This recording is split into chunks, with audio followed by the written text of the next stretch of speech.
अचलपूर विलायतपुरा येथील रहिवासी शबाना परवीन यांचा अमरावती बेस्ट रुग्णालयात मृत्यू। अचलपूर विलायतपुरा येथील रहिवासी शबाना परवीन नाइझुद्दीन यांचा मागील 22 दिवसापासून सोहेल बारी यांच्या बेस्ट रुग्णालयात 24 दिवसापासून उपचार सुरू होता, परंतु रात्री 8 वाजता त्यांनी जेवण केल्यानंतर अचलपूर येथे फोन लावला आणि सकाळी 8 वाजता फोन आला की तुमचा पेशंट मृत्यू पावला आहे।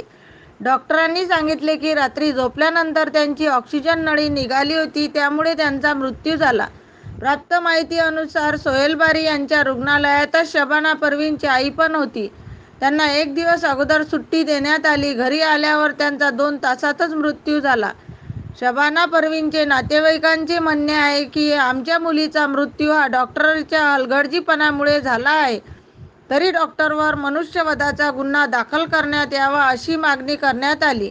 नातेवाईकांनी मृतदेहासाठी गोंधळ घातला आणि अमरावती येथील काही सामाजिक कार्यकर्ता व नातेवाईकांनी पोलिसात तक्रार करण्यास सांगितले।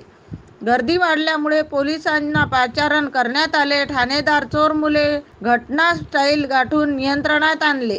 वलगाव रोड हॉस्पिटल जवळ पोलीस छावणीचे रूप आले होते। आता डॉक्टरांची प्रतिक्रिया आहे की आमचा 20 ते 30 हजार रुपयाचे नुकसान झाले आहे आणि गोंधळ घालणाऱ्या नागरिकांवर गुन्हा दाखल करू असं सांगितले। समाचार लिहेपर्यंत कोणताच गुन्हा दाखल करण्यात आला नव्हता। डॉक्टर सोहेल बारी द्वारा संचालित बेस्ट हॉस्पिटल, इसके बारे में आप लोगों ने काफ़ी कंप्लेंट सुनी होंगी और हम भी पूरे 1.5 साल से ये कंप्लेंट सुनते आए हैं, लेकिन हमने भी कोशिश की कि अस्पताल चलता रहे, लेकिन लोगों को लूट और यहाँ पे जो ट्रीटमेंट मिला इसमें कई लोगों की डेथ्स हुई। उसका भी ब्यौरा हम सामने लेके आएंगे आप लोगों की कि अभी तक कितनी डेथ्स हुई। लेकिन सबसे ज़्यादा शॉकिंग इंसिडेंस कल और आज हुआ है। कल शाम को रशीदा खातून, इनकी उम्र 60 वर्ष की है, कल अचानक इनको बोला गया कि इनकी तबीयत खराब हो गई और आप पेशेंट को अभी के अभी शिफ्ट कर लीजिए, अपने घर पे लेके चलिए। या पेशेंट इसलिए एडमिट किया जाता है कि उसको एडमिट करके ट्रीटमेंट मिले। लाखों से पैसा वसूल किया गया। 2 लाख रुपए पेशेंट से ऑलरेडी डिपॉजिट करवा लिए गए और टाइम पे बोल दिया गया कि इसकी पेशेंट की तबीयत खराब हो गई। उसके अंदर क्या इनका निग्लिजेंस था वो अभी किसी को मालूम नहीं है। और पेशेंट को बोल दिया जाए रिलेटिव को कि 5 मिनट के अंदर पेशेंट यहाँ से आप निकाल लो, और पेशेंट की रास्ते में और घर पे जाके रास्ते में उनकी डेथ हो गई, पहली डेथ। दूसरा, उन्हीं की बेटी यहाँ एडमिट थी इसी हॉस्पिटल के अंदर। रात को 1 बजे उनका जो ऑक्सीजन मास्क था वो निकला हुआ था, ऑक्सीजन की नली निकली हुई थी। ऑक्सीजन जो लाइफलाइन है कोविड पेशेंट्स की, उसके अंदर निग्लिजेंस हुआ।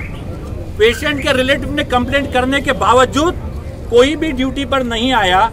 आईसीयू जो बोलते हैं तथाकथित आईसीयू का तो पैरामीटर इनको मालूम तक नहीं है। आईसीयू जो था उसके अंदर कोई स्टाफ नहीं था और इनकी कंप्लेंट अटेंड नहीं की गई। ऑक्सीजन नहीं मिलने की वजह से एक अच्छा पेशेंट जो सुधर सकता था उसकी डेथ हो गई। इसका जिम्मेदार ये पूरा हॉस्पिटल साहब डॉक्टर सोहेल बारी और बेस्ट हॉस्पिटल है, जहां पे इल क्वालिफाइड, अंडर क्वालिफाइड स्टाफ है, कि जहां पे 2nd ईयर के बच्चे यहाँ पे ट्रीटमेंट दे रहे हैं। डिस्ट्रीब्यूटेड डॉक्टर जिनकी आज तक कहीं प्रैक्टिस नहीं चली वो यहाँ आके ट्रीटमेंट कर रहे हैं। ये सब का खामियाजा जनरल पब्लिक को भुगतना पड़ रहा है। आज वो है पेशेंट, कल आप हो सकते, मैं हो सकता हूँ। एक अस्पताल समझ के हम यहाँ एडमिट हो रहे हैं और यहाँ पे धड़ल्ले से लूट चल रही है और यहाँ पे कई पेशेंट मर चुके हैं। दूसरी बात यह है कि जितने हॉस्पिटल से कोविड का, मैं उनको बताना चाहता हूँ कि मेडिकल निग्लिजेंस जो है केसेस वो कम होने के वजह से, पोस्टमार्टम नहीं होने की वजह से इन लोगों ने धड़ल्ले से मेडिकल लीगल जो निग्लिजेंस ये किया है।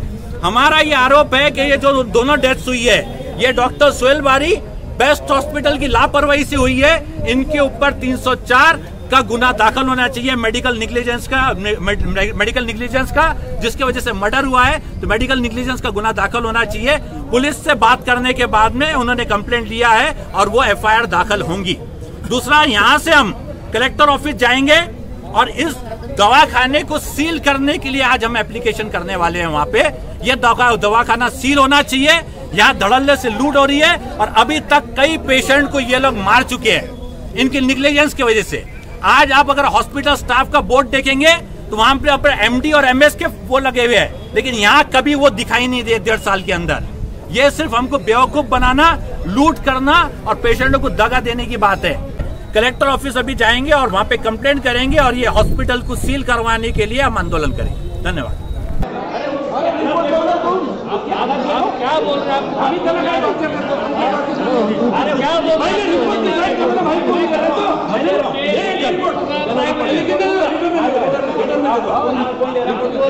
लेट तो फुटेगा ना। चलो चलो लिखित